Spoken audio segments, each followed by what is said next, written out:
I'm Jimena, and today I am going to give you guys my tips for being a plus size, fat, big body, benz runner. I'm a big bitch and I run. I've been running off and on for about like 4 years, but there's been a lot of off in that time. But I started about 4 years ago, and I have been running heavier than I am now, probably about like 30 to 40 pounds heavier than I am right now. So I have experience with running even at a heavier weight than I am right now. I wanted to give you guys some tips because I know that there's a lot of people who are bigger or are plus size, and they want to get into running, but maybe they don't know how, or maybe they feel like they can't do it.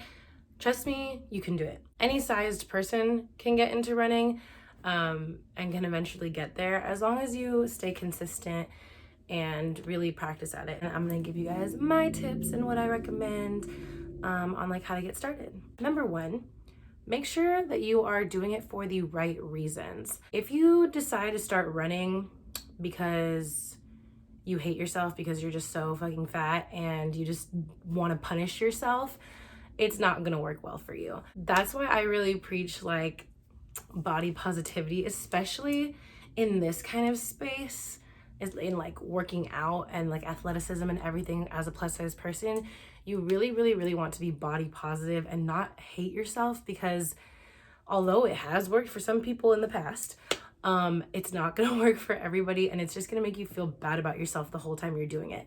There's a lot that you can learn about yourself, and there's ways that you can grow through exercise and through running, but you really have to go into it with a positive mindset and a love for yourself and wanting yourself to like do better and be better. So just make sure that you're getting into it for the right reasons. I run because it helps me mentally. Like, I have a lot of anxiety and it helps me just kind of release that. I also run because I just want to be a healthier person. Like, I want my body to be healthy. I want to be able to last long distances and have that endurance. Like, I just want to be fit, you know, like in not necessarily in the terms of like fit body, because your girl still got it, you know, but fit in terms of I am a relatively healthy person. That's the reasons I run. I just want to be mentally healthier and physically healthier. But it's not because I hate myself, and it's not because I hate my body and I want to like punish myself. That's not a good mindset to have. Now that you've got the right mindset, we gotta talk about the right gear that you need. I usually just run in a sports bra and biker shorts or like workout pants. This is like what I would wear for a typical run. I'm wearing these biker shorts. I'm on my bed, let me see. Okay, yes. I'm wearing these biker shorts. They're from Forever 21, and I would not wear this sweater. This is typically what I would wear for a run.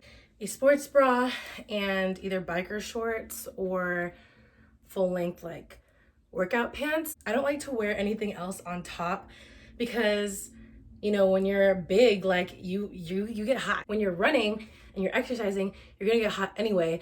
And if you're already a bigger person and you just run hot all the time with a sweater and all that, it's too much. Like it makes me tired faster. It makes me more uncomfortable. So I just want to be like as comfortable as possible and have as much like air hitting my body while I run. You can always run in whatever makes you comfortable. Just for me, what's most comfortable is just the sports bra and then whatever bottoms. I didn't start out that way. I wasn't always confident enough to work out with just a sports bra on. So if you're not comfortable with it at first, it's completely understandable. I would maybe throw on like a light tank top. Just try to avoid the full like sweater. I feel like, at least for me, I feel like it's gonna make you get tired quicker. It's gonna just make you feel uncomfortable. I understand like the wanting to be covered up, especially if you're running in public. I usually run in public. I usually run like at the beach or around my neighborhood. And you just kind of stop giving a shit about people looking at you, honestly. Like, I do go to the gym as well. So I started seeing all these girls in the gym and stuff, like thin girls, like just wearing their sports bras. I'm like, okay, well, if y'all are gonna do it, like I'm gonna do it too. Like, what's the issue? So that's just kind of my mindset on it. It's totally okay if that's not your comfort level yet, or if it's never your comfort level. Just wear what's comfortable for you, but make sure that first you're wearing a sports bra, like an actual sports bra, like you're wearing workout gear, and then make sure that it fits correctly. If you're wearing pants or shorts that are too loose, they're gonna like sag and they're gonna like come off while you're running, and it's super annoying to like constantly be yanking it up.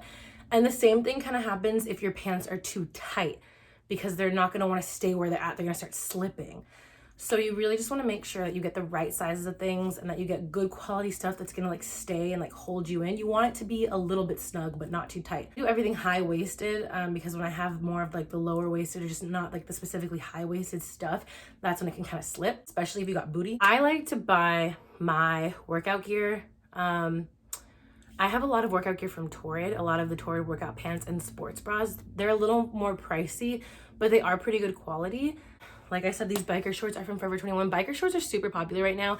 And as long as you get them like that spandexy material, like these aren't even like workout pants necessarily. Like they were from Forever 21.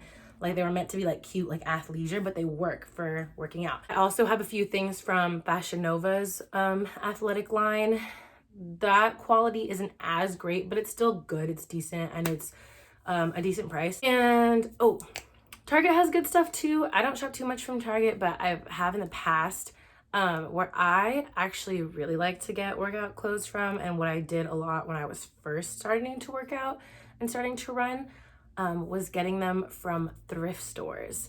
Because athletic wear can be pretty expensive, but thrift stores, at least the ones in my area, will have a lot of like athletic wear because, you know, people start to work out, they lose weight, and that doesn't fit anymore, and then they get rid of it.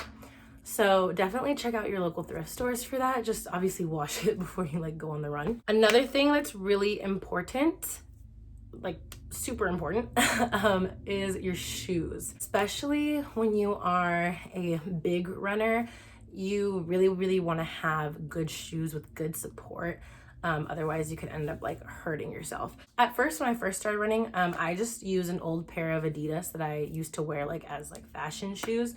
So they weren't necessarily made for running. They got the job done for the time, but I upgraded to some actual running shoes. Please don't try and run in your Converse or in your Vans.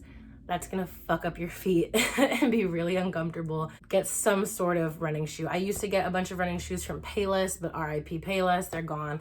But even just like Walmart, if you're looking for something cheap, just some sort of Nike knockoff or something that looks like it'll like give you support, at least for a little bit. Those shoes might not last very long, but they'll give you what you need for a moment. So the shoes that I recently got, they are these ones. They are the Skechers Go Run Max Road 4s. They were on sale. Like, it's easy to find running shoes on sale. You just gotta do a little bit of searching. And I just looked up a few different videos about like what shoes would be good for plus size runners, and this is one of the ones I found.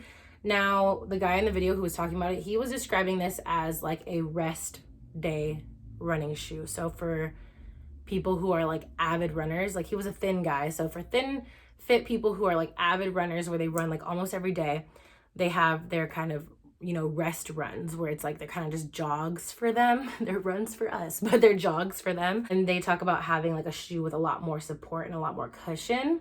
So it is a little bit of a heavier shoe. That's why it might not be ideal for like thin runners like on their fast days, because this is gonna weigh them down. But for my fat ass, this is great because it has all this cushion. I don't run that fast anyway.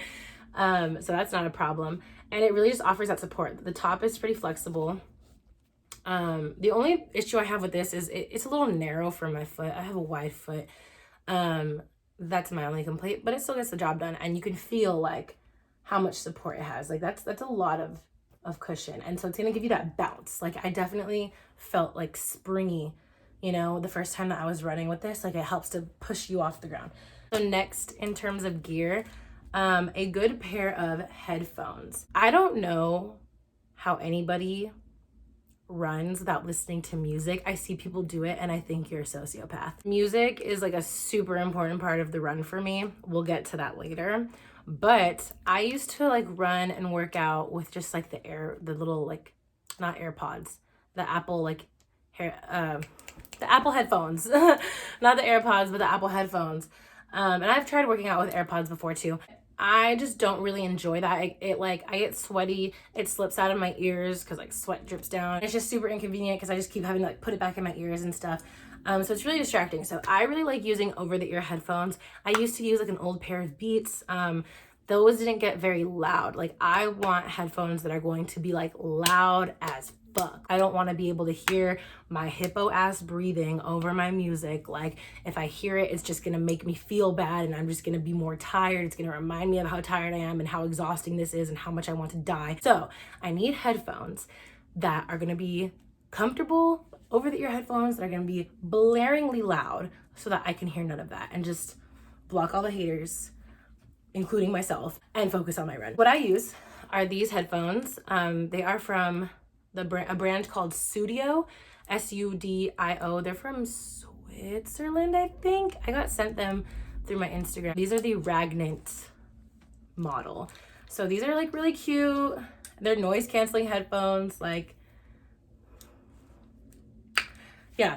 And they're really comfortable. Okay, well, they look funny with my earrings, but whatever. They're really comfortable and they just like stay on. You can adjust them, make it tighter. And they're Bluetooth headphones. So that's great because you don't have to deal with like a cord and that's just super annoying.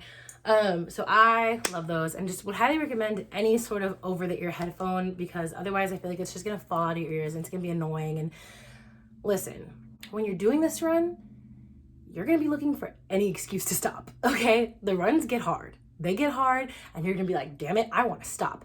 If your pants are falling off your ass, if your headphones are coming out of your ears, these are all little things that you're gonna use as an excuse to be like, you know what, fuck it, I'm done. I'm done with the run. Like, this is too inconvenient. So we have to make it as convenient as possible. Now that you have all your gear, let's go ahead and talk about what to do like right before you run, like to set yourself up for success for the run. I have a pretty bad habit of just like not eating for like the first several hours of the day, not purposefully or anything. It's just sometimes I get too lazy to go get food or to make myself food, or I just get busy doing something and I just don't eat until like 4 p.m. which I don't recommend. Don't do that. There have been days where I've gone like all day without eating, and I promise you this is not on some like eating disorder type thing. Like I really just be forgetting or I'd be lazy. Like, trust me, girl, I eat. Like, as you can see, I eat. So there have been days where like I haven't eaten all day and then I'm like, let's go for a run. That's stupid. Don't do that. Worst idea ever. You're gonna feel like shit. You're gonna feel fucking terrible. You're gonna be like no energy.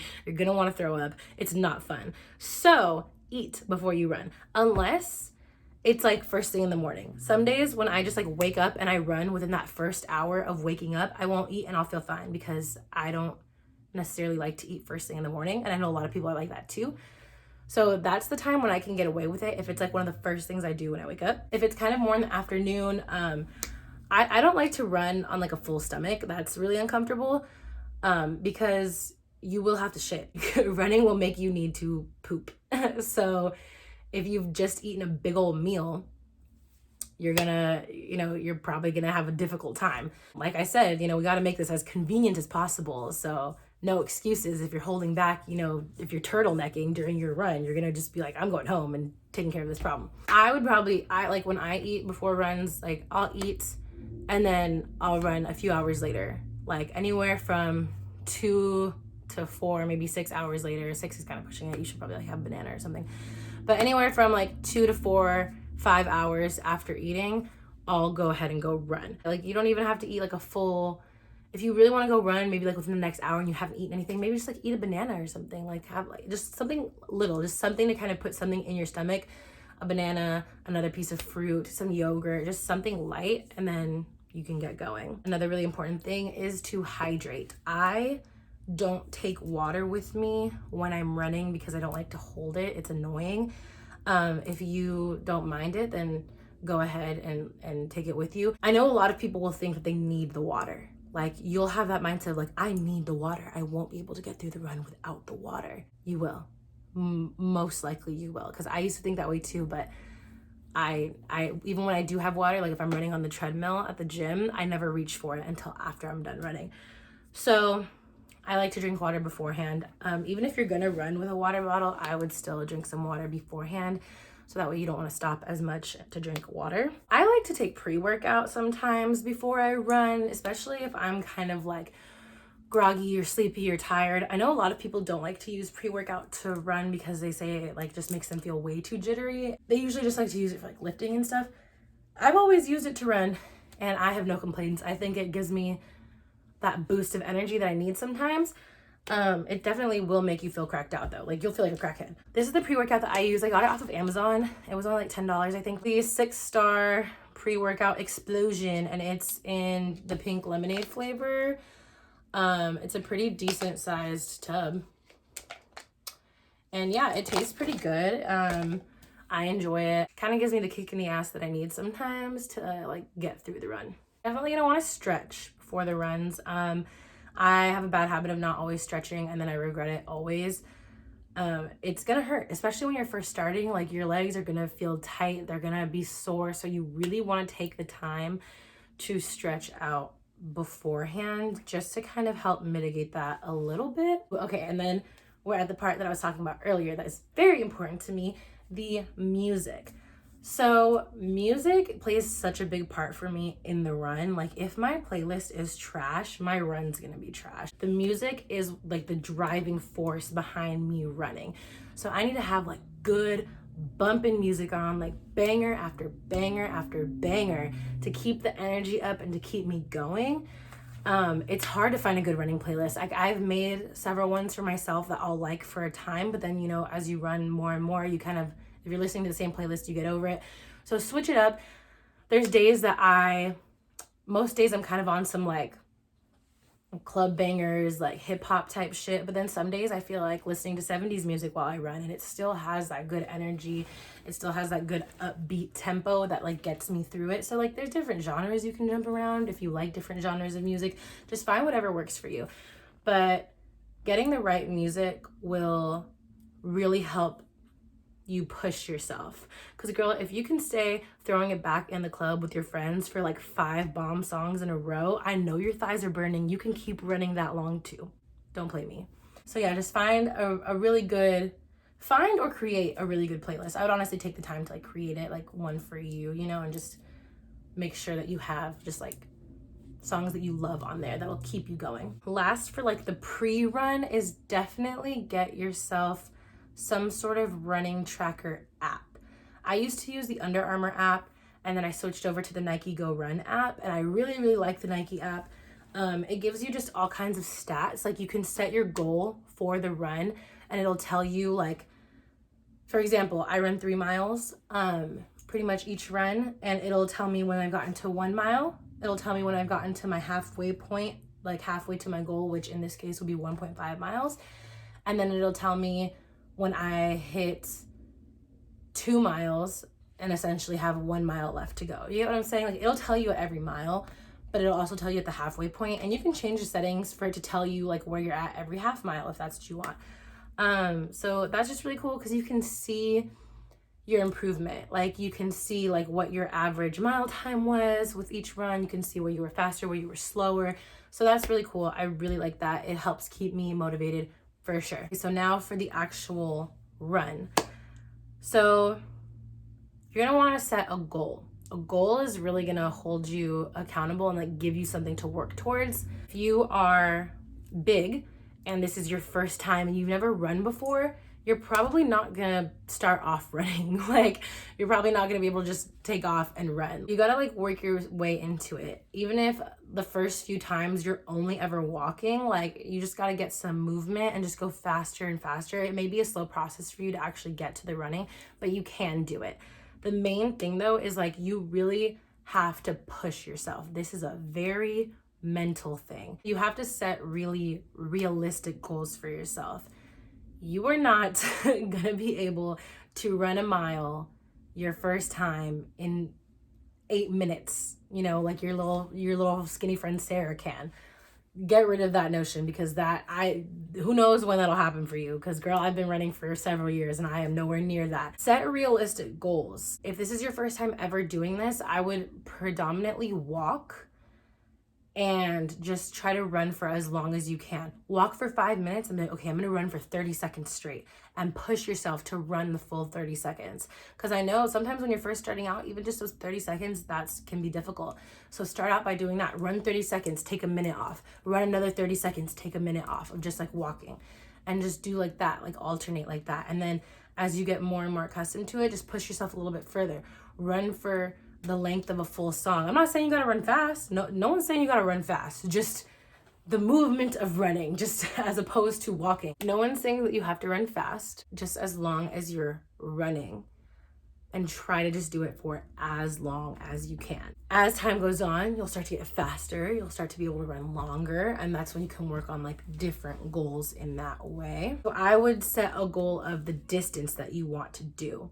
So I started off doing like 2 miles. I do 3 miles now. Sometimes I still just do 2 miles depending on the day. But for me personally, the way I have my goals set up is I always fully run the first mile. That's what the time that I'm trying to beat every time that I run. I'm trying to get faster on that very first mile, and I run that whole thing without stopping. And then before, I would just like, once I got to that first mile, I would stop and I would start walking, and then basically I would just walk as long as I needed to, and I would run however much I felt I could. Now, because I've gotten a little bit more endurance, I won't walk for more than half a mile. So I'll get to that first mile, I'll walk for half a mile, and then I'll run the last mile and a half. I don't try to make that last mile and a half by a certain time. I just do it as fast as I can. Like I do it as is comfortable for me. Yeah, so you can just set a goal of like, I want to run half a mile without stopping. And you can do that. You can definitely get there. And then once you get there and you've done that a few times, okay, I want to run a mile without stopping. It's going to take you a minute. Like I said, you're not going to run that in 8 minutes. It'll probably take you, your first few times, it'll probably take you anywhere from 15 to 20 minutes to run/walk that first mile. And that is completely okay. It's all about setting realistic goals for yourself. Because if you set unattainable goals, like I want to run a mile in 10 minutes without stopping, you're not going to be able to do it. You're going to feel like a fat piece of shit, which you're not, but you're going to feel that way, and it's going to make you super discouraged, and you're not going to want to keep going. So you have to set goals that you can attain, and walk whenever you need to. Like, it's not bad to have to stop and walk, especially when you're first starting out. The only time that I find it like bad to stop and walk is like when you know you could be doing more, when you know you could be running and you're just being lazy. Consistency is really going to play a big part in this as well. You're only going to get better if you are consistent. So I try to run like 3 times a week. Honestly, I've been struggling lately, but 3 times a week really isn't a lot. You just have to be really consistent with it, because the more consistent you are, the better you will get, and the more results you'll see. So that's basically like all the main tips that I have, but I did ask on my Instagram if anyone had any questions that they wanted to ask for this video, and I got a few. So I'm gonna go ahead and answer these to the best of my ability. A couple people asked about like your knees, and like what do you do if you have bad knees and if you're overweight, like how should you handle that? As well as like how do you make it not hurt so bad on your knees? If you just already have bad knees, I'm not really sure, just because I don't deal with that. I have a bad back though. I have my back is in pain right now, but I have a lot of chronic back pain, and with any kind of pain, if you're experiencing a lot of pain, don't go run that day. Don't push yourself to run that day. Sometimes it sucks, but sometimes the running is going to kind of agitate these injuries, and you might have to take some time off. Just try not to get discouraged, and it's really hard not to get discouraged, but you just got to try. If you can push past the pain, do it as long as it's not causing a problem. You get what I'm saying? Does that make sense? I don't know. In terms of how to like kind of protect the knees a bit, I think it really just comes down to shoes. You just really want to have shoes with enough support that are gonna help with that impact, and then just try not to run so like heavy footed, like the feeling of like being heavy footed and then kind of being light on your feet. That's why you want a shoe with a lot of bounce in it, because it's gonna help you be lighter on your feet and be less impact. What's your favorite pre-running tradition? For example, a pre-run poop. Like I mentioned a little bit ago, you will get runner shits if you have to go to the bathroom before your run. So if any part of you just even 1% of you needs to take a shit before the run, please do it. Just go ahead and save yourself the trouble, because it gets real out here real fast. I also was asked about like chafing tips. I wear pants that like fully will cover my thighs and everything, so that doesn't happen. Putting deodorant down there kind of helps lubricate it and just keep things nice and slippery, especially like an antiperspirant. That way the sweat won't like wipe it off. So that's a good thing to try. Someone asked about like breathing, well, if you have breathing issues. I don't know what to do if you have breathing issues. That's something you should consult your doctor about. If it's good for you to start running, definitely ask about that. But I think I was also asked about breathing tips, and you just want to make sure that you're not taking super shallow breaths, but that's going to tire you out. So if you notice yourself doing that, just try to take deeper breaths. Try to take very like in through the nose, out through the mouth, slow, deep breaths. It's gonna feel hard while you're running, but that's what you have to focus on. Someone said what's the best way to start training? Sacrifice speed or distance? So in my opinion, I'm assuming that if you're like wanting to be a runner, like you're wanting to be able to run longer distances. So try not to get so caught up on the speed, because you're gonna be slow. If you're bigger and you've never run before, even if you're not bigger, just if you've never run before, you're gonna be slow at first. So try not to get yourself tripped up on that. Just go more towards distance. See how long you can last running and how long you can run each period of time without stopping. Focus on distance first, and then maybe once you get to a distance that you like, let's say that you get to your first mile, like try to run your first mile without setting a goal for the time. Just set a goal for the mile. Once you do that and you're able to run that mile, that's when you can start working on the time. Be like, okay, now I'm gonna try to get faster and faster and push yourself more like that. I'm pretty sure that's everything. I hope you guys enjoyed this video. Let me know if you liked it.